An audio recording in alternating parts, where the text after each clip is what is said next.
So just a quickie, look, surprises growing. You can see where the ducks and the geese, or mainly the geese, have been working in the garden for me during the summer, you know, picking the beans. They've planted some, so I've got beans coming up. So my onions are coming up. Let's put their shelter over them. That's only because it's raining so much. More beans, look, and weeds. We've had so much rain, and I have to go and turn that tap off. Remind me, guys, go turn the tap off. Let's put that there. So the baits are sorted. The trees are settling down for the winter. So there's 2 plum trees. I think I might have put them too close. And I've got a pear tree there. That's ready for the winter. My bay tree, which I have to finish trimming. This. And I can't believe the flowers are still flowering. Yes.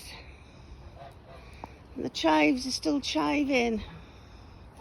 The beetroots are still rooting. And the dahlias. I just don't believe it. The dahlias, all these pretty things by here, they are all from seed in May. So I'm really, really, really so chuffed with them. Yes, they're beautiful. So the parsnips are parsnipping and the carrots are carroting. Although in all honesty, they will be dying back, but you don't really need to store your carrots or your your carrots or your parsnips, your root vegetables.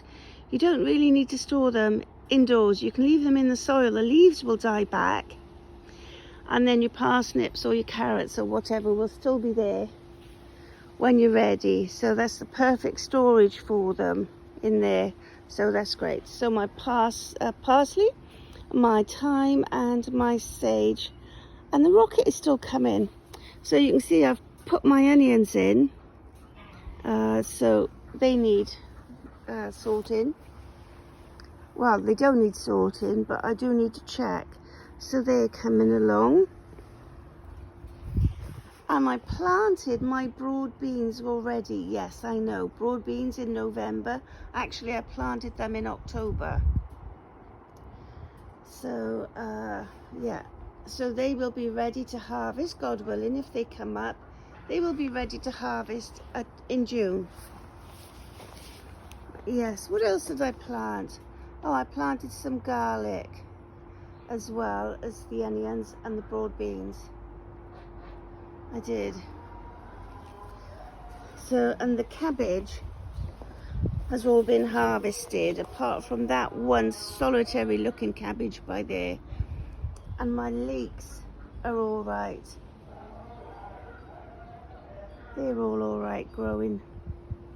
The weather is very wet though, so what you need to do when it's really, really wet is look out for rust on your leeks and your onions. A rust is a type of fungus that grows when it's really, really damp and wet, and it hasn't really stopped raining for eons, well, for a long time.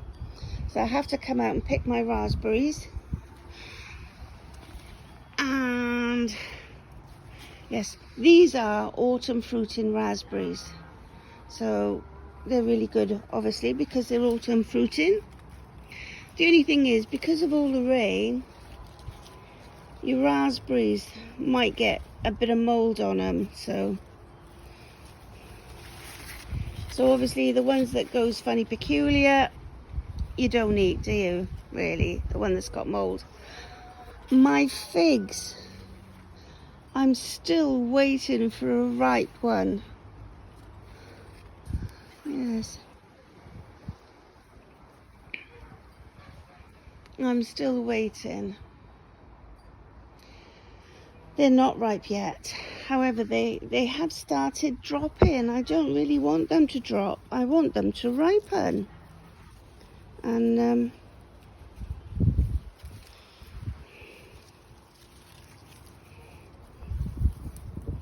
I want them to ripen. Let me see if I can find you a mouldy raspberry. So the currant bushes, they're putting themselves to bed, as are the grapes. It will soon be time for me to come out and trim back any things that I want trimming off. Look, more beautiful dahlias. I'm such a lucky duck. I really am. Loads of blessings this year. Praise be to God. Praise be. I can't find a mouldy one. Usually you can find several mouldy ones, and whilst I've got the phone on, yeah, I shouldn't think I'll get any ripe figs. No, that one, look, it's not ripe, it's rotten. Let's have a look, is it?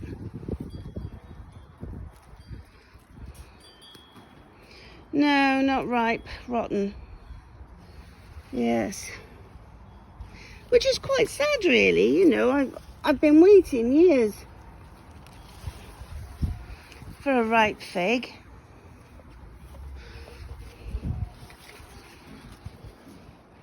But God willing, there's next year to, you know, maybe I'll get one or two next year. Because apparently these little ones are next year's figs. So apparently they will ripe for next year. And look, they just come off. They're just ready to drop. And they're not ripe. Yes, so I need to come out with my punnet and pick my raspberries. So the strawberries are jamming. They're getting ready for the winter. Some are dying back and some are producing shoots. This is the rocket. Yeah, so, oh, I didn't check my olives.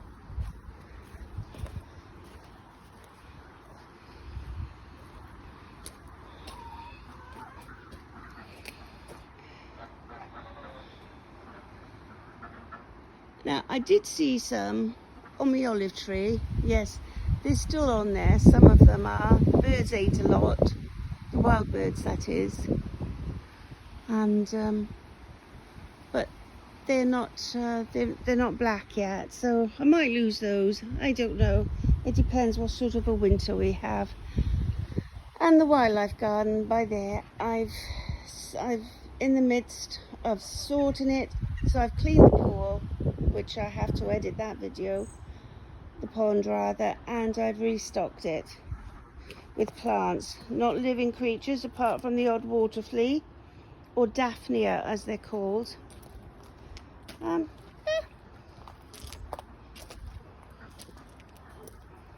Look, my beetroots, beautiful beetroots.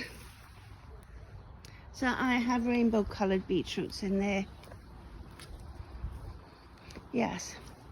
So I've got sage by there. That really needs to go in, and a little tub of onions. And I have to do a tip run. Yes, I do. And as soon as it starts stopping to rain, I have things to build and do out here. So I'll turn off my doofer, my tap, because it's wet enough. And I have to sort out the deck and get it. I'm so late. But then, there we are. It is what it is. You can't help it sometimes, you know. Sometimes you're just down. physically. Yes. I think the rabbits, I haven't got rabbits. The raspberries are slowing down now, I think. They did have a bit of a run. Yes, I'm glad I chose autumn fruit and raspberries, because when all the other fruits have stopped giving, then you've still got, haven't you? You've still got some fresh fruit in the garden growing. Yes. So this is me from Not Just About Ducks saying TTFN, stay safe and God bless you wherever you are. It's time for me to go in now and have a drink. Yes, because I'm kind of thirsty and dry-throated. So TTFN, take care, stay safe. Bye!